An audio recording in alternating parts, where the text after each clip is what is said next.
I lent my parents thousands over the years, only to find out they were giving it to my sibling without telling me.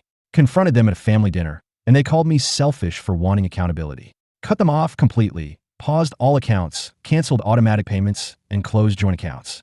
Took legal steps to recover the money and watched them struggle. The dining room felt like a war zone, though the only weapons were words. I sat at the head of the table, my hands clenched into fists under the tablecloth, trying to steady my breathing. The air was thick with the smell of roasted chicken and resentment. My parents sat across from me, their faces a mix of guilt and defiance. My sibling, Alex, was slumped in their chair, avoiding eye contact like they always did when things got uncomfortable. The silence was unbearable, but I was the one who finally broke it. So, let me get this straight. I began, my voice trembling with barely contained anger. I've been giving you thousands of dollars over the years to help with the mortgage, the bills, and whatever else you needed. And now I find out you've been handing it off to Alex without even telling me. My mom sighed, her fork clinking against her plate. She always did that. Acted like I was overreacting, like my feelings were some kind of inconvenience. We didn't think it was a big deal. Alex needed help, and you were in a position to provide it. A big deal. I snapped, my voice rising. You didn't think it was a big deal to take my money and give it to Alex without even asking me? Do you have any idea how much I've sacrificed to help you? Do you even care? My dad slammed his hand on the table, making the glasses rattle. Watch your tone. We're still your parents, and you don't get to talk to us like that. Oh, I don't. I shot back, leaning forward. My chest felt tight, like I couldn't get enough air. You've been treating me like an ATM for years, and now I'm supposed to just sit here and take it? Alex gets everything. Your attention, your excuses, and now my money. Well, I'm just the one who fixes everything when it falls apart. Well, guess what? I'm done. Alex finally looked up, their face pale. I didn't ask for this, you know. I didn't ask for you to hate me. I don't hate you, Alex, I said, my voice cracking. I hate that mom and dad keep enabling you. I hate that they think it's okay to take from me and give to you without a second thought. And I hate that no matter what I do, it's never enough for any of you. My mom's eyes filled with tears, but I wasn't in the mood for her guilt trips. You're being selfish, she said, her voice shaking. Family helps family. That's what we do. Selfish. I laughed bitterly, the sound harsh and unfamiliar even to my own ears. I've given you everything. My time, my money, my energy. And what do I get in return? Lies. Secrets. And now you're calling me selfish because I want some accountability? Unbelievable. My dad stood up, his chair scraping against the floor. He loomed over the table, his face red with anger. You're ungrateful. After everything we've done for you, this is how you repay us? By throwing a tantrum over a little money. A little money? I shouted, standing to face him. My heart was pounding so hard I could feel it in my throat. Do you even hear yourself? This isn't about the money. It's about respect. It's about trust. And you've broken both. The room fell silent, the weight of my words hanging in the air. My mom started crying, her shoulders shaking as she buried her face in her hands. Alex looked like they wanted to disappear, their eyes darting between me and our parents like they were waiting for someone to tell them what to do.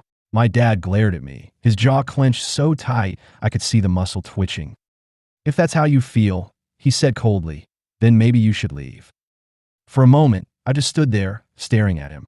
My mind raced, replaying years of moments just like this one. Moments where I was expected to swallow my feelings, to make myself smaller so everyone else could be comfortable. But not this time. Fine, I said, my voice steady now. I grabbed my coat from the back of the chair and slung it over my arm. My mom looked up, her face streaked with tears. Don't do this, she pleaded. We're family. We can work this out. No, we can't, I said, my voice firm. Not if you don't even see what's wrong with what you've done. Not if you think it's okay to take from me and give to Alex without even asking. I'm not your backup plan anymore. I turned and walked toward the door, my steps heavy but deliberate. As I reached for the handle, my dad's voice stopped me. If you walk out that door, don't bother coming back, he said, his tone icy. I paused, my hand on the doorknob, and looked back at them one last time. My mom was crying, Alex was staring at the floor, and my dad was glaring at me like I was the one who had betrayed them. Don't call me when you need help again, I said, my voice low but clear, because I'm done being the one who fixes everything. I slammed the door behind me, the sound echoing in the quiet street. The cold night air hit my face, and I took a deep breath, trying to steady myself. My hands were shaking, and my chest felt like it was on fire, but for the first time in years, I felt like I could breathe. As I walked away, I didn't look back. The family I thought I knew was gone, and I wasn't sure if I'd ever look back. Didn't go home that night. Instead, I drove aimlessly, the streets blurring together as my mind replayed the argument over and over. The words my parents had thrown at me, selfish, ungrateful, disrespectful, echoed in my head, but they didn't hurt as much as the realization that this had been building for years. Decades, even. I ended up at a park, the kind of place we used to go to as kids. It was empty now, just the faint glow of streetlights casting long shadows across the playground. I sat on a bench, the cold seeping through my coat, and let myself remember. It wasn't hard to pinpoint when it all started. Alex had always been the golden child, the one who could do no wrong. I was the older sibling, the responsible one, the one who was expected to set an example. But no matter how hard I tried, it was never enough. I remember the time I won the science fair in middle school. I'd worked for weeks on my project, staying up late to perfect every detail. When I brought home the blue ribbon, my dad had barely glanced at it. "That's nice," he'd said, before turning back to the TV. But when Alex scored the winning goal in a soccer game a week later, they'd thrown a party. Then there was the time I got into college. I'd worked 2 jobs to save up for tuition, determined not to burden my parents. When I told them the news, my mom had smiled and said, "That's great, honey," before immediately turning to Alex to ask about their latest art project. And the money, God, the money. It started small at first. A few $100s here and there to help with bills. It became a regular thing. "We'll pay you back," they'd always say, but they never did. And I never pushed, because that's what family does, right? They help each other. But now, sitting in the cold, I couldn't ignore the truth anymore. I'd been the one holding everything together, and no one had ever thanked me for it. Not really. Instead, they'd taken, and when I finally asked for something in return, just a little accountability, they'd acted like I was the one who'd done something wrong. I thought about Alex, my younger sibling, the one who'd always been coddled and protected. They'd never had to worry about money, never had to work for anything. And why would they? Mom and Dad had always been there to bail them out, even if it meant taking from me to do it. I clenched my fists, the anger bubbling up again. It wasn't fair. None of it was fair. I'd spent my life trying to be the good kid, the one who didn't cause trouble, the one who always said yes. And for what? To be treated like an afterthought? To be told I was selfish for wanting something as basic as respect? The memories kept coming, each one sharper than the last. The time I'd skipped my best friend's birthday party to help my mom clean the house, only to have her complain that I hadn't done it right. The time I'd lent my dad money to fix the car, only to find out he'd used it to buy Alex a new laptop. I'd always told myself it was fine, that I was doing the right thing. But now, sitting alone in the dark, I couldn't ignore the truth anymore. I'd been taken advantage of, and I'd let it happen because I was too afraid to say no. I pulled out my phone and stared at the screen. No missed calls, no texts. Of course not. Why would they reach out? They probably thought I'd come crawling back like I always did. But not this time. I stood up, my legs stiff from the cold, and walked back to my car. As I drove home, I made a promise to myself. No more. No more sacrificing. No more being the one who fixes everything. If they wanted to treat me like an outsider, then fine. I'd be an outsider. But I wasn't going to let them take anything else from me. Not my money, not my time, and definitely not my self-respect. The roots of resentment had been growing for years, buried deep beneath the surface. But now they were out in the open, and I wasn't going to pretend they didn't exist anymore. This was where it ended. The days after the dinner were a blur of anger and sleepless nights. I couldn't stop thinking about the argument, about the way my parents had looked at me like I was the one who'd betrayed them, like I was the villain for wanting some basic respect. But the more I thought about it, the clearer it became. I wasn't going to let them get away with this. Not this time. I started by cutting off all financial support. No more monthly transfers. No more answering their calls when they needed a little help. I blocked their numbers and sent a single text. Don't contact me unless it's to pay back what you owe. It felt good at first. Empowering. But it wasn't enough. I called a lawyer, a friend of a friend who specialized in family disputes. Her name was Claire, and she listened patiently as I laid out the whole mess. The years of loans, the lack of repayment, the way my parents had funneled my money to Alex without my knowledge. "You could take them to court," she said after I finished. "If you have documentation, bank statements, texts, anything that proves you lent them money with the expectation of repayment, you might have a case." "I don't want to take them to court," I said, though the idea was tempting. "I just want them to understand what they've done." I want them to feel even a fraction of what I've been feeling. Claire was quiet for a moment, then hit them where it hurts. Cut them off completely. No money, no contact, nothing. Let them figure out how to survive without you. I hung up the phone with a plan forming in my mind. It wasn't just about the money anymore. It was about making them see me, really see me, for the first time in my life. The first step was easy. I canceled the automatic payments I'd set up for their bills. I closed the joint account we'd opened years ago, transferring the remaining balance to my personal account. I even changed the passwords on all my financial accounts, just in case. Then I waited. It didn't take long for the fallout to start. My mom called first, her voice trembling with panic. "The mortgage payment bounced," she said. "What's going on?" "Figure out," I said coldly before hanging up. Next was Alex. They showed up at my apartment unannounced, looking disheveled and desperate. "I can't pay my rent," they said, their voice cracking. "Mom and Dad said they can't help me anymore. I don't know what to do." I crossed my arms and leaned against the doorframe. "That sounds like a you problem," I said. "Maybe you should get a job." Alex stared at me, their eyes wide with shock. "You're really going to do this? You're really going to leave us hanging?" "You left me hanging for years," I shot back. "How does it feel?" They didn't have an answer to that. The final blow came a week later when my dad showed up at my office. He looked older than I remembered, his face lined with worry. "We're in trouble," he said, his voice low. "We can't keep up with the bills. Alex is talking about dropping out of school. We need your help." I leaned back in my chair, studying him. This was the man who'd always been so sure of himself, so confident in his decisions. Now he looked lost, and part of me wanted to revel in it. "You don't get to come here and ask me for help," I said, my voice steady. "Not after everything you've done. Not after you took my money and gave it to Alex without even asking me.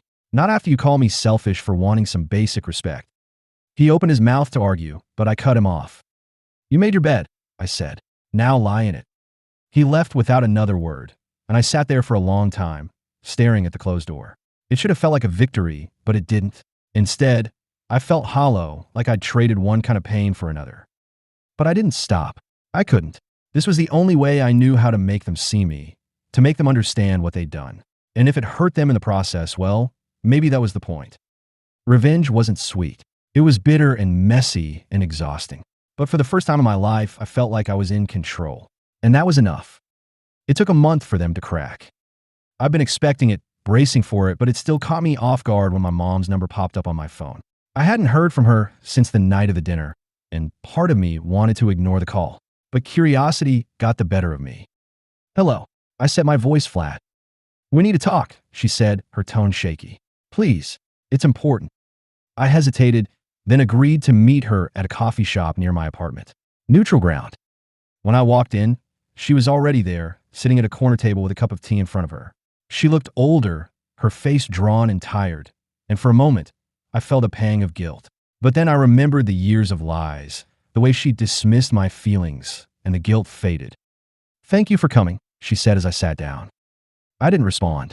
I just waited, my arms crossed, for her to get to the point. She took a deep breath, her hands trembling as she wrapped them around the cup. "We're in trouble," she said. "Your father and I, we can't keep up with the bills. The mortgage is overdue, and the bank is threatening foreclosure. Alex dropped out of school. They're working 2 jobs just to make ends meet, but it's not enough." I stayed silent, watching her. "We made mistakes," she continued, her voice breaking. "We took you for granted, and we shouldn't have. We shouldn't have given your money to Alex without asking you. We shouldn't have expected you to just handle everything." I raised an eyebrow, and she looked at me, her eyes pleading. "And we're sorry. We're so sorry. We didn't realize how much we were hurting you. We didn't realize how unfair we were being." I leaned back in my chair, studying her. You didn't realize? Or you didn't care?" She flinched, and for a moment, I thought she might cry. "We care," she said. "We care about you. We didn't know how to show it. We didn't know how to balance everything. And we messed up. We messed up badly." I didn't say anything. I just let her words hang in the air, waiting to see if she'd say more. "We need your help," she said finally, her voice barely above a whisper. "We can't do this without you. Please, we're begging you." I looked at her, at the tears streaming down her face, and felt nothing. No anger, no sadness, no pity, just emptiness. "You're only saying this because you need something from me," I said. "If you weren't in trouble, you wouldn't be here." You wouldn't care. That's not true, she said quickly. We care about you. We love you. Do you? I asked, my voice cold. Or do you just love what I can do for you? She didn't have an answer to that. I stood up, tossing a few bills on the table to cover my coffee. I'll think about it, I said, though I already knew what my answer would be. She reached out, grabbing my hand. Please, she said, her voice desperate. We're family. I pulled my hand away. Family doesn't treat each other the way you've treated me. And with that, I walked out, leaving her sitting there, alone and crying. The next day, Alex showed up at my apartment. They looked exhausted, their clothes rumpled and their eyes bloodshot. I'm sorry, they said as soon as I opened the door. I'm so sorry. I didn't realize how much you were doing for us. I didn't realize how much you were sacrificing. I crossed my arms, leaning against the doorframe. And now that you do? They trailed off, shaking their head. I don't know. I need your help. We all do. I studied them, my younger sibling, the golden child who'd always had everything handed to them. For the first time, they looked vulnerable, and part of me wanted to reach out to fix things like I always did. But I didn't. I'll think about it, I said again, before closing the door in their face. I spent the next few days turning their pleas over in my mind. Part of me wanted to help them, to be the bigger person and fix everything like I always had. But another part of me, a bigger part, knew that nothing would change. They were sorry now, but only because they needed something from me. If I gave in, if I helped them, we'd just end up right back where we started. And I couldn't do that. Not again. When my dad called a few days later, I didn't answer. Instead, I sent a single text. I'm done. And then I blocked his number. The pleas kept coming in voicemails and emails, and even a handwritten letter from my mom. But I didn't respond. I couldn't. They'd had their chance to make things right, and they'd blown it. Now, it was my turn to take care of myself. And for the first time in my life, that felt like enough. The calls and messages stopped after a while. At first, it was a relief. No more desperate pleas. No more guilt trips. No more reminders of the family I'd left behind. But as the weeks turned into months, the silence became its own kind of burden. It was a constant, heavy reminder of what I'd lost, or maybe what I'd given up. I threw myself into work, into rebuilding my life. I moved to a new apartment, one that didn't hold memories of family dinners or late-night arguments. I started seeing a therapist, someone who could help me untangle the mess of emotions I'd been carrying for years. And slowly, piece by piece, I began to feel like myself again. But the past has a way of creeping back in when you least expect it. One evening, as I was sorting through old boxes, I found a photo album. It was one of those cheap, plastic-covered things you buy at a drugstore, filled with pictures from birthdays and holidays and family vacations. I hadn't seen it in years, and part of me wanted to throw it away without opening it. But curiosity got the better of me. I flipped through the pages, my chest tightening with each image. There I was, smiling awkwardly at my high school graduation while my parents stood stiffly beside me. There was Alex, beaming as they held up a trophy from some long-forgotten soccer game. And there we all were, gathered around the Christmas tree, looking like the perfect family. But we weren't perfect. We weren't even close. I closed the album and set it aside, my hands trembling. For a moment, I considered reaching out. Maybe they'd changed. Maybe they'd finally realized what they'd lost. Maybe. But then I stopped myself. I'd spent my whole life waiting for them to see me, to appreciate me, to love me the way I deserve to be loved. And every time, I'd been disappointed. I wasn't going to put myself through that again. The next morning, I took the photo album to a storage unit I'd rented a few weeks earlier. I placed it in a box with the rest of the things I couldn't bring myself to throw away, but didn't want to see every day. Then I locked the unit and walked away, the key heavy in my pocket. That night, I sat down at my desk and wrote a letter. It wasn't long, just a few sentences, but it was the most honest thing I'd ever written to them. I'm done. I've spent my life trying to be what you needed, but I can't do it anymore. I deserve better than the way you've treated me, and I'm not going to let you take anything else from me. Don't contact me again. I didn't sign it. I didn't need to. I mailed the letter the next day, along with a check for the remaining balance of what they owed me. It wasn't much, but it was enough to close the chapter for good. And then I moved on. It wasn't easy. There were days when the guilt threatened to swallow me whole, when I wondered if I'd made the right choice. But those days became fewer and farther between as time went on. I filled my life with people who valued me, who didn't see me as a backup plan or a safety net. I found joy in things I'd forgotten I loved, painting, hiking, cooking. And slowly I began to heal. The family I'd left behind became a distant memory, a story I told myself less and less often. I didn't hate them. I didn't even resent them anymore. They were just people I used to know. And that was enough. I never looked back.